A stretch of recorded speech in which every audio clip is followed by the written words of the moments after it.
আমরা বারবার বলছিলাম যে নির্বাচন 3 মাসের মধ্যে নির্বাচন দেওয়ার জন্য, কিন্তু সেই 3 মাস মাসকে 9 মাস হয়ে গেল, কিন্তু আমরা দেখতে পেলাম যে এই সরকারের পক্ষ থেকে যে সুনির্দিষ্ট কোনো রোড ম্যাপ এবং সুনির্দিষ্ট দিন তারিখ ঘোষণা করছেন না। অন্তর্বর্তীকালীন সরকারের যে উপদেষ্টারা তারা যে দেশ পরিচালনা সম্পূর্ণভাবে ব্যর্থ হচ্ছেন। অনির্বাচিত সরকারের কাছে দেশ, জাতি, জনগণ, গণতন্ত্র নিরাপদ নয়।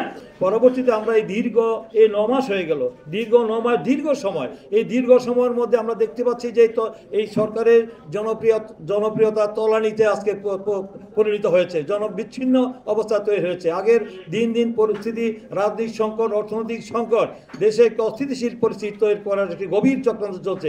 এই ফেসিবাদের দোসররা আবার রাজনীতিতে পুনঃপ্রবেশ করার জন্য একটি গভীর চক্রান্ত, দেশি বিদেশি চক্রান্ত আজকে হচ্ছে। সেই চক্রান্তের অংশ হিসাবে আমরা দেখতে পাচ্ছি যে অতি সম্প্রতিকালে আবার নতুন করে এবার একটি ষড়যন্ত্র হচ্ছে নির্বাচনের। সেই যে আমরা বারবার বলছিলাম যে নির্বাচন 3 মাসের মধ্যে নির্বাচন দেওয়ার জন্য, কিন্তু সেই 3 মাসকে 9 মাস হয়ে গেল, কিন্তু আমরা দেখতে পেলাম যে এই সরকারের পক্ষ থেকে যে সুনির্দিষ্ট কোনো রোড ম্যাপ এবং সুনির্দিষ্ট দিন তারিখ ঘোষণা করছেন না। তারা কথা দিয়ে কথা রাখছেন না, এবং কথা না রেখে এবং এই যে অন্তর্বর্তীকালীন সরকারের যে উপদেষ্টারা তারা যে দেশ পরিচালনা সম্পূর্ণভাবে ব্যর্থ হচ্ছেন। আজকে দেশে আইনের শাসন নাই, বিচার বিভাগের স্বাধীনতা বলতে গেলে আজকে বিপন্ন হচ্ছে। যে স্বৈরাচারী আমলে যেটা হয়েছিল, দ্রব্যমূল্যের ঊর্ধ্বগতি, আইন শৃঙ্খলা পরিস্থিতির অবনতি, বিদেশি বিনিয়োগ আজকে হচ্ছে না, এবং দেশে একটা অস্থিতিশীল পরিস্থিতি তৈরি হচ্ছে। এবং আমাদের সুনির্দিষ্ট দিন তারিখ ঘোষণা না হওয়ার কারণে আজকে এই পরিস্থিতি দিন আজকে জটিলতা সৃষ্টি হচ্ছে। আমরা দেখেছি অতি সম্প্রতি সেনাবাহিনীকে নিয়ে তারা যে গুজব আজকে চলছে, তারা দেশপ্রেমিক সেনাবাহিনী তারা একবার সময় উপযোগী তারা যে সিদ্ধান্ত নিয়েছে, সেই সিদ্ধান্তকে গোটা জাতি এবং আমরা রাজনৈতিক দল তাদের অভিনন্দন জানিয়েছি। যে তারা বলেছেন আগামী ডিসেম্বরের মধ্যে নির্বাচন হওয়া উচিত। আগেও বলেছেন যে আমাদের সেনাবাহিনীর প্রধান ওয়াকারুজ্জামান, তিনিও বলেছেন যে নির্বাচন হওয়া উচিত। শুধু তাই নয়, দেশে যে স্বাধীনতা সার্বভৌমত্ব যে আজকে বিপন্ন হওয়ার মতো যে সেন্সিটিভ একটা স্পর্শকাতর বিষয় আমরা দেখেছি, যে মানবিক করিডোর দেওয়ার ব্যাপারে সিদ্ধান্ত নেওয়া হচ্ছে, যে রাজনৈতিক দলের সাথে আলোচনা করা হয়নি, এবং আমাদের দেখতে পাচ্ছি যে কোনো গণভোট নেওয়া হয়নি। যেটা শুধু তাই নয়, আমরা দেখেছি যে এই চিটাগাং যে বন্দর, চিটাগাং সেই পোর্টও দেখুন বিদেশিদের কাছে হস্তান্তর করার একটি গভীর চক্রান্ত লিপ্ত হয়েছে। এই যে বিষয়গুলি একটি মৌলিক বিষয়, যে নির্বাচিত সরকার ছাড়া তাদেরকে কেউ ম্যান্ডেট কে দিয়েছে?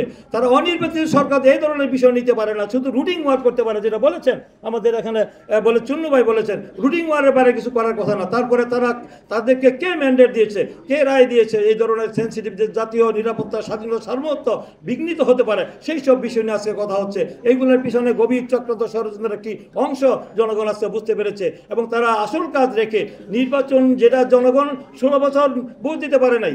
2008 সালে একটি পাতানো সাজানো নীল নকশার নির্বাচন হয়েছে, 2014 সালে একটি বিনা ভোটের নির্বাচন হয়েছে, 2016 সালে আমরা দেখেছি দিনের ভোট রাতে হয়েছে, 2024-এ দেখেছি আমি আর দামি। জনগণ তারা ভোটাধিকার থেকে বঞ্চিত হয়েছে। এই 16 বছর জনগণ ভোট দিতে পারে নাই। যে গণতন্ত্রের পূর্ব শর্ত হলো যে ভোট দিয়ে জনগণ তাদের নির্বাচিত জনগণের সরকার প্রতিষ্ঠা করবে। আমরা তো বলি নাই, বিএনপি অ্যাক্টিং চেয়ারম্যান বলে নাই যে বিএনপিকে ভোট দিতে হবে, বলছেন যে জনগণের নির্বাচিত প্রতিনিধিরা দেশ পরিচালনা করবে। অনির্বাচিত সরকারের কাছে দেশ, জাতি, জনগণ, গণতন্ত্র নিরাপদ নয়।